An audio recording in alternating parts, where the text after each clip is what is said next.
తండ్రి కుమార పరిశుద్ధాత్మకు మహిమ కలుగునుగాక. ఈనాటి జీవవాక్యం. కపట భక్తుల వలె మీరు ప్రార్థన చేయవలదు. మత్తయి శుభవార్త 6వ అధ్యాయము 5వ వచనము. ప్రియ సహోదరి సహోదరులారా, దేవునిచే మిక్కిలిగా ప్రేమించబడుతున్న దైవజనులారా, ప్రార్థన అత్యంత శక్తివంతమైనది. దేవునితో సంభాషిస్తూ దైవానుగ్రహాలు మరియు మన ఉద్దేశాలను ప్రభుచిత్త ప్రకారం పొందుకునే గొప్ప ఆయుధం ప్రార్థన. విశ్వాసంతో, నిర్మల మనసులతో, హృదయ శుద్ధితో చేసే ప్రార్థనలు తప్పక ఫలిస్తాయి. చాలామంది నిత్యము ప్రార్థిస్తుంటారు, ప్రార్థనలో గట్టిగా శబ్దం చేస్తుంటారు, ప్రార్థనలు గంటల తరబడి చేస్తుంటారు. చాలా నైపుణ్యంగా శక్తివంతమైన పదాలు వాడి ప్రార్థనలు చేస్తుంటారు.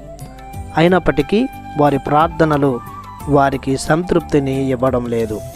ఎందుకంటే వారి ప్రార్థనలలో నిజాయితీ లేదు, భక్తి లేదు, భయం లేదు, విశ్వాసం లేదు. హృదయ శుద్ధితో, నిర్మల మనసులతో వారు ప్రార్థించడం లేదు.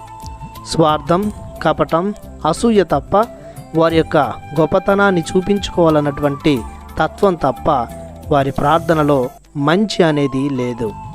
అందుకే కపట భక్తుల ప్రార్థనలను నేను వినను, అలా చేయడం వ్యర్థమని ప్రభు చెప్పకనే చెబుతున్నాడు.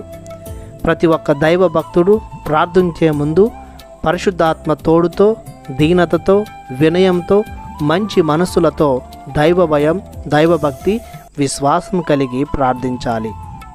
పరిశుద్ధ గ్రంథంలో శతాధిపతి తన సేవకుని కోసం వినయంగా చేసిన ప్రార్థన ప్రభుని మెప్పించింది. కుష్ఠరోగి ఒకడు, నీకిష్టమైతే నన్ను స్వస్థపరచుము అని నమ్మకంతో ప్రార్థించగా వాడు స్వస్థత పొందుకున్నాడు. పుట్టు గ్రుడ్డివాడు భర్తిమయి, దావీదు కుమారా నన్ను రక్షింపుము అని గొంతెత్తి దీనతతో ప్రార్థించగా కంటి వెలుగును పొందుకున్నాడు. కావున ప్రతి ఒక్కరూ చేసేది వ్యక్తిగత ప్రార్థన అయినా, సంఘ ప్రార్థన అయినా, కుటుంబ ప్రార్థన అయినా కపటం లేకుండా, స్వార్థం లేకుండా ప్రభుని మెప్పించేలా విశ్వాసంతో, పవిత్రతతో ప్రార్థించి ప్రభుని దీవెనలు పొందుకుందాం. ప్రార్థించుదము. పవిత్రుడైన మా తండ్రి, మీకు మా వందనం, మీకు మా స్తోత్రం. మేము ఎల్లప్పుడూ మీతో సంభాషించుటకు ప్రార్థనను ఆయుధాన్ని మాకిచ్చారు. ప్రార్థనలో కపటం, స్వార్థం, అపవిత్రత లేకుండా నీతిగా, శుద్ధిగా, నిర్మలముగా ప్రార్థించి మీ అనుగ్రహాలను పొందుకునే శక్తిని దయచేయమని యేసయ్య పరిశుద్ధ నామములో బ్రతిమాలి ప్రార్థిస్తున్నాము తండ్రి. ఆమెన్. దేవుడు మిమ్ము దీవించునుగాక. ఆమెన్.